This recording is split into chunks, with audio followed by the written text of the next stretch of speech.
Hello friends, welcome back to my channel. আশা করছি তোমরা সবাই ভালো আছো আর আমরাও খুব ভালো আছি। হঠাৎ করে ব্লগ শুরু করে দেখলাম আমার মুখটা মোটা লাগছে, কারণ ঘুম থেকে সবে উঠে রেডি হয়ে এসেছি। ওর জন্য আমরা হাসাহাসি করছিলাম।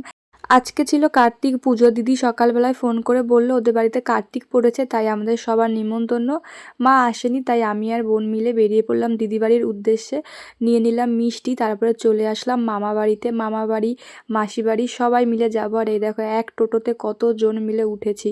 আমার ফ্যামিলির এত লোক, মাসি বাড়ি মামা বাড়ি মিলে, আরও তো লোক বাকি, কিন্তু আমাকে আর ঘন্টুকে ধরেনি এই টোটোতে। তাই বললাম তোরা চলে যা, আমি মামা মামির সাথে আসছি। তারপরে মামা মামির জন্য দাঁড়িয়েছিলাম, ওরাও বাজার থেকে মিষ্টি নিয়ে আসলো। তারপরে আমরা ধরেছিলাম একটা ভ্যানে করে দিদি বাড়ির উদ্দেশ্যে বেরিয়ে পড়লাম।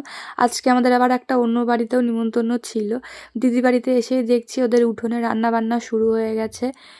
তারপরে ঘরে ঢুকে ঠাকুরটা দেখে নিলাম, আর দিদির প্রায় সব গোছানো হয়েই গেছিল। তারপরে দিদি আর দাদা মিলে পুজোটা দিয়ে নিল। ওরা যেহেতু ব্রাহ্মণ, তাই ওদের সব কিছুই জানা আছে। দিদির পুজো দেওয়া পুরো সম্পূর্ণ হলো, আর বাইরে এসে দেখছি এদিকে খিচুড়ি হয়ে গেছে, বেগুনি ভাজা হচ্ছে। তারপরে সবাইকে প্রসাদ দেওয়া হচ্ছিল। এদিকে আমরাও খেতে বসে পড়লাম সবাই মিলে। খাওয়া দাওয়া করে সোজা বাড়ি, কারণ শীতের রাত, বাচ্চা কাচ্চা নিয়ে মামারা মামা বাড়ি চলে গেল, মাসিরাও চলে গেল ওদের বাড়িতে। আমরাও চলে আসলাম ভ্যানে করে বাড়ি।